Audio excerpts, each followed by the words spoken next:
సాక్ష్యం ఏంటంటే మా పెళ్ళై 6 సంవత్సరాలు కంప్లీట్ అయ్యింది. 7వ సంవత్సరం ఇప్పుడు రన్నింగ్ అవుతుంది. అయితే మేము గర్భఫలం కోసం ఎంతో ప్రార్థించినప్పుడు ముఖ్యంగా ఏంటంటే అన్నతో మా పరిచయం 2018 నుంచి ఇప్పటి వరకు 6 సంవత్సరాల నుంచి మాకు ప్రయాణం ఉంది. కానీ ప్రతి సంవత్సరము మేము అంటే న్యూ ఇయర్ మనం వాగ్దానం తీసుకుంటాం కదా, ఆ వాగ్దానం తీసుకున్నప్పుడు కానీ ప్రత్యేకంగా ఏమైనా ప్రేయర్ల విషయాలలో కూడా మాకు అన్నతో మేము కనెక్ట్ అయి ఉన్నప్పటి నుంచి కూడా ప్రతి విషయంలో మమ్మల్ని ప్రేయర్ చేసినా కానీ మేము ఎగ్జాంపుల్ చిన్న పిల్లలు ఉంటారు, అయితే వాళ్ళు 10th వాళ్ళు ప్రతిసారి ఫెయిల్ అవుతుంటే వాళ్ళు ఆ తల్లిదండ్రులు ఎలా బాధపడుతూ ఉంటారు. అలా ప్రతిసారి నేను ప్రార్థిస్తున్నాను, కానీ ఏంది ఎక్కడ ప్రాబ్లం వస్తుంది, మీరు ఎవరినో చూసి మీరు ఆలోచించుకోకండి. మీరు ఏంది అంటే ఆత్మీయతలో ఎదుగుటకు కావాల్సినటువంటి మంచి జ్ఞానం, శ్రేష్టమైనటువంటి జ్ఞానాన్ని మా బ్రదర్ మాకు ఎంతో కుటుంబాన్ని కట్టుకున్నటకు సలహాలు కానీ ప్రార్థన వ్యక్తిగత ఎప్పుడు ఫోన్ చేసినా సరే ఏమంటారంటే కపిల్ ఏదైనా విషయంలో ఫోన్ చేస్తుండో అంటే ఏదైనా బెస్ట్ ఏదైనా ఇంపార్టెంట్ ఉంటే తప్ప డిస్టర్బ్ చేయడు. అలాంటి ఒక మంచి పేరు ఉందన్నమాట. అయితే నేను ఫోన్ చేసి అంటే ఏదైనా విషయాలలో కూడా నాకు సలహాలు ఇచ్చే విషయంలో కానీ కుటుంబ విషయంలో కానీ, అంటే మేము హాస్పిటల్కి వెళ్తున్నాం అన్న, ఇట్లా హాస్పిటల్కి వెళ్తున్నాం, ఇక ఈ చెకప్ ఉంది, ఇక ఇది ఏ విషయాలలో అయినా కూడా ప్రే చేస్తే అన్నతో ప్రే చేయించుకొని మేము వెళ్ళేవాళ్ళం. అయినను ఈ 6 సంవత్సరాలలో కూడా ఎంతో మేము ఎందుకు ఈ పంట కోయలేకపోతున్నాం. ప్రతి దాంట్లో విజయం ఉంటుంది, ప్రతి దాంట్లో అన్నీ అంటే డబ్బు విషయంలో కానీ ఉద్యోగ విషయంలో ప్రతి దాంట్లో మేము బెస్ట్గానే ఉంచింది దేవుడు. కానీ ఈ గర్భఫలం లేదు. అయితే ఎందుకు వస్తాము అంటే ఈ మగపిల్లలు ఏ విధంగా బయట వెళ్ళినా కానీ తృప్తిగా ఉండగలుగుతారు, ఏదైనా చేయగలుగుతా, మర్చిపోగలుగుతారు త్వరగా. కానీ ఆడపిల్లలు ఏంటంటే మర్చిపోలేరు. అయితే కొన్ని అకేషన్స్కి వెళ్ళినప్పుడు కానీ తను బాధపడేదనమాట. ఎవరైనా అన్నప్పుడు ఏంది మీ పెళ్ళి ఎన్ని సంవత్సరాలు అవుతుంది కదా, ఇంకా మీరు ఇంకెందుకు పిల్లలు కాలేరు, మీకు హాస్పిటల్ చూపించుకుంటలేరా అంటే మేము న్యాచురల్గా మేము దేవుళ్ళు మేము పోరాడుతున్నాం, దేవుళ్ళు మేము పొందుకుంటామన్నటువంటి విశ్వాసం మాకు దృఢంగా ఉంది. కానీ ఏంటి అంటే బయట అనేటువంటి వాళ్ళ మాటలకు తను బాధపడి ఏడ్చేదనమాట. ఏడ్చినప్పుడు కూడా మేము ఎవరితోటి పంచుకోకుండా దేవునితో పంచుకునే వాళ్ళం అనమాట. మనుషులను నమ్ముకున్నట కంటే యెహోవాను ఆశ్రయించుట ఎంతో మేలు అని అంటారు.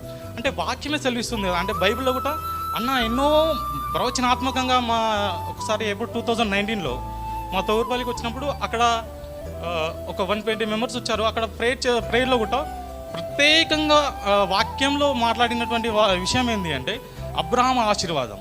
అబ్రాహాము ఏ విధంగా బ్లెస్ అయ్యిండు. 95 సంవత్సరాలు ఉన్నటువంటి అబ్రాహాం షారౌట్ ఏం చేస్తుంది, గర్భఫలం లేదు. దేవుడు ఇస్తాడా, మనకి ఇంకా ముసలి వాళ్ళం అయిపోయినాం, మన శరీరంలో మనకు ఆ పిల్లలకు అనేటువంటి సామర్థ్యం మనకు లేదు. అలాంటప్పుడు మనం ఏం చేస్తున్నాం, మనం ఈ ముసలి వాళ్ళం అయిపోయినా మనకు ఎందుకు పిల్లలు, ఇంకా దేవుణ్ణి నువ్వు ఇంకా వెంబడిస్తున్నావా అని చెప్పేసి సారా అబ్రాహాంతో మాట్లాడినప్పుడు సారా ఏం చేస్తుండు, దేవుని దగ్గర కనిపెడతా ఉంటుండు. దేవుని మాటను చెప్పినటువంటి దేవుని మాటను నమ్మి ఆయన సమస్తాన్ని వదిలిపెట్టి ఆయన తెలియని ప్రదేశాలకు వెళ్ళి ఆయన ఏ విధంగా అయితే విస్తరిస్తూ ఉన్నాడో సమస్తాన్ని సంపాదించుకుంటూ, కానీ పిల్లలు లేరన్నప్పుడు ఆయన కూడా దేవుని సన్నిధిలో అయ్యో నేను సంపాదించిన ప్రతిదీ కూడా నా దాసులైనటువంటి వీళ్ళకి వెళ్ళిపోతుందా, నాకు ప్రత్యేకంగా పిల్లలు లేరు కదా అన్నప్పుడు ఆయన కూడా ఆ వాక్యాన్ని మాకు ఎంతో బలపరిచింది అనమాట మమ్మల్ని. అయితే ప్రత్యేకంగా కూడా ఎప్పుడు మేము ప్రేయర్లో ఉన్నప్పుడు కూడా అన్న అనేవాడు, బైబిల్లో ఎంతోమంది పిల్లలు లేనటువంటి వారు, ఆ పిల్లలు లేనటువంటి వారు వారి ప్రార్థన ఏ విధంగా ఉంది, అన్న ఎల్కానాను వీళ్ళని తీసుకోవచ్చు. అంటే ఈ లోకాన్ని మనం ఆలోచించినప్పుడు లోకంలో ఉన్నవి చూసినప్పుడు మనకేముంటే అంత వ్యర్థం ఉంటుంది. ఎప్పుడైతే మనం దేవుని వైపు తిరిగి చూసినప్పుడు మనకు గొప్ప మేలులు, అంటే లోకంలో ఉన్న వాటికంటే దేవుని నమ్ముకున్నటువంటి వాళ్ళకి ఎలాంటి మేలులు అంటే గొప్ప ది బెస్ట్ ఇస్తున్నాడు అనమాట. అంటే మనుషులు వేరు, దేవుడు అంటే మనలో కూడా ఏంది అంటే శరీరం వేరు, ఆత్మ వేరు. ఆత్మతో మనం దేవుని ఎప్పుడైతే ఆరాధిస్తుంటామో, ఆత్మను మనం దేవునితో ఎప్పుడైతే మనం కనెక్ట్ చేసుకుంటామో, అయితే ఆ ఆత్మ ఇప్పుడు దేవునిలో వడ్డిల్లినప్పుడు మనము ది బెస్ట్ ఈ భూమిపైన మనం ఏం చేస్తాం, ఒక హెవెన్ని మనం తీసుకురాగలుగుతాం. అయితే మన కుటుంబంలో కావచ్చు, సంఘంలో కావచ్చు, ప్రతి విషయంలో కూడా మనకు దేవుడు చాలా మేలు చేశాడనమాట. అదేవిధంగా ఇచ్చేటువంటి గొప్ప ప్రవచనాత్మకమైనటువంటి వాక్యంలో కూడా మా కుటుంబాన్ని ఎంతో కట్టాడు. అయితే మేము ప్రార్థనలో ఉండడం కానీ, అంతేకాకుండా మళ్ళా అన్నతోటి సంఘం కోసం ఈ జేసీపీలు తెలిపే సంఘం కోసం కూడా మేము ప్రేయర్ వారియర్స్గా ఉండేవాళ్ళం అనమాట. స్త్రీలలో లీడ్ చేసేది. అంతకంటే ముందు ఎస్తేరు రాణి అని పెద్ద ఉంటుంది అనమాట. అక్క కూడా మమ్మల్ని ఎంతో బలపరిచేది అనమాట. ప్రత్యేకంగా మాకు కొన్నిసార్లు ఫోన్ చేసేసి అది కాదు, మీరు పేర్ చేసుకోకుండా ఎందుకు వెళ్ళిపోదు, ఈ విషయానికే భయపడతారా, లేదు ఎంతోమంది ఉండరు కదా, మీరు భయపడకండి, మీరు రండి అని చెప్పేసి మాకు ప్రార్థన విషయంలో కూడా చాలా బలపరిచేది అనమాట అక్క. తర్వాత ఇప్పుడు వాళ్ళలో టీంలో ఉన్నటువంటి వాళ్ళలో ఎవరు ఇక్కడ ఉన్నారు మన కొంతమంది, ఎవరు అన్నపూర్ణమ్మ కానీ, లక్ష్మమ్మ కానీ, మా ఆంటీ కానీ, నెక్స్ట్ మరి సుమిలా సిస్టర్ కానీ, ఈ వీళ్ళు చాలా మా కోసం అంటే ప్రత్యేకంగా సంఘంలో ఏ అయితే అవసరాలు ఉన్నాయో లేడీస్లో వీళ్ళు మార్నింగ్ 5 నుంచి 6 వరకు ప్రేయర్ చేసేవాళ్ళు. అయితే బాయ్స్లో వచ్చేసి మేము ఉండేవాళ్ళం, మనోజ్ అన్నని, నేను, తర్వాత ఇక్కడ శ్రీనివాస్, నెక్స్ట్ జైరాబాద్ నుంచి ఒక 3-4 ఉండేవాళ్ళం అనమాట, బెన్నీ అని చెప్పేసి. అలా మేము కూడా ఈవినింగ్ ప్రేయర్ నేను మనోజ్ అన్న లీడ్ చేసేవాళ్ళం అనమాట.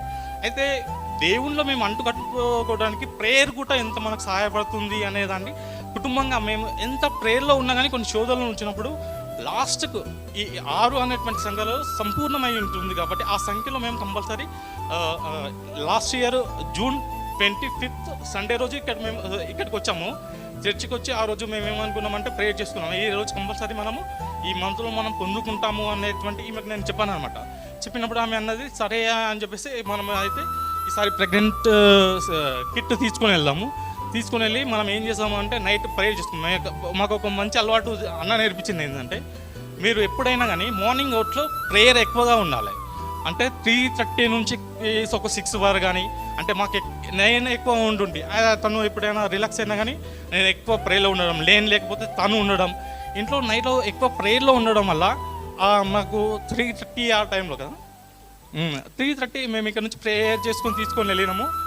ఎగ్జాక్ట్లీ మండే 26 రోజు ఎగ్జాక్ట్లీ 3:30కి మేము ప్రేయర్ చేసుకుంటున్నాము. తను ఏం చేసి టెస్ట్ చేసుకుని అయితే పాజిటివ్ రాగానే కళ్ళ నుంచి మార్నింగ్ వరకు ప్రేయర్ చేసుకుంటూనే ఉన్నాం. అయ్యా మేము ఎన్నిసార్లు మేము ఈ టెస్టులు చేసుకున్నప్పుడు మాకు ఏమైపోయింది, నెగిటివ్ వచ్చినప్పుడు కన్నీళ్ళు వచ్చేది, ఏడ్చేది. కానీ అప్పుడు వచ్చిన బాధ కంటే ఈ ఆనందంతో వచ్చేటువంటి దేవుని సన్నిధిలో మేము ఆ రోజు ఏ విధంగా గడిపినామంటే 3:30 నుంచి 6-7 అవుతుంది, కానీ టైం ఏ విధంగా గడిచిపోతుందో మాకు తెలియట్లేదు.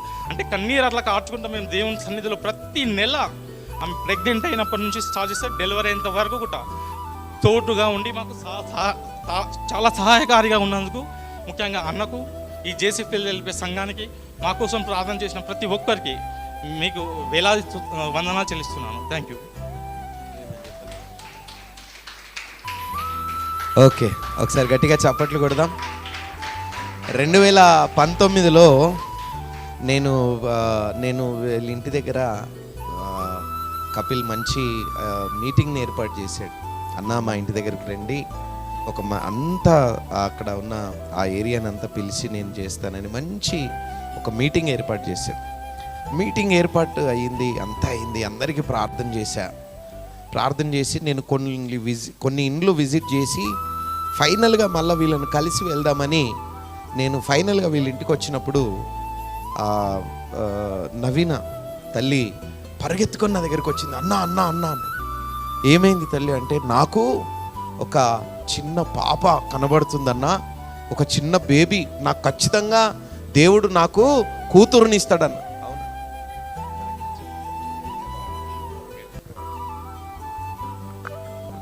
కరెక్టా? సో నాకు ఒక బేబీ కనబడుతుందన్న, పట్టగొలుచులు వేసుకొని చిన్న బేబీ నాకు కనబడుతుంది, నాకు ఖచ్చితంగా ఫస్ట్ కూతురే వస్తుందన్న. ఎన్ని సంవత్సరాల క్రితం? 2019. నేను చెప్పిన 100% దేవుడు ఆయన సన్నిధిలో నీకు దర్శనం ఇచ్చాడు, 100% నువ్వు దాన్ని పంటను కోస్తావని. కరెక్టా? ఏసునామంలో ఇగో మంచి కూతురు. దేవుడు ఎట్లా అయితే ఆమెకు దేవుని సన్నిధిలో చూపించాడో అదేవిధంగా మంచి హెల్దీ కూతురిని ఈ దంపతులకు ఇచ్చాడు.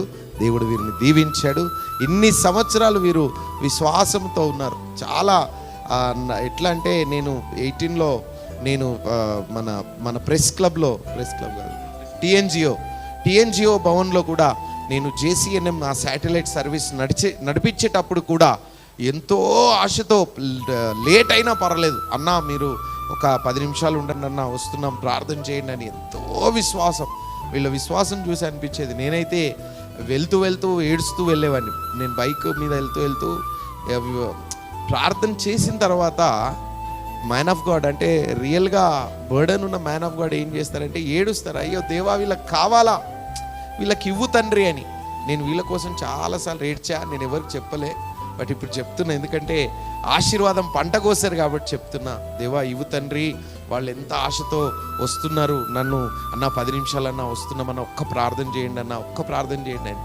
ఐ మీన్ అప్పుడు నేను ఇంకా ఏ మినిస్ట్రీలో లేను నేను, but they believed prayer and they reap the harvest. వాళ్ళు నమ్మారు, పంటను కోసారు. యేసు నామములో మీ కుటుంబంలో కూడా ఎన్ని సంవత్సరాల నుంచి ఏది కాకుండా జరిగినా మీ ఇంట్లో విశ్వాసం ద్వారా మీరు పంట కోచుదురుగాక. హల్లెలూయా. అలాంటి ఆశీర్వాదం ఈ బిడ్డలకు, ఈ చిన్న బిడ్డకు ఎప్పటికీ ఉండునుగాక. God bless you. Thank you so much.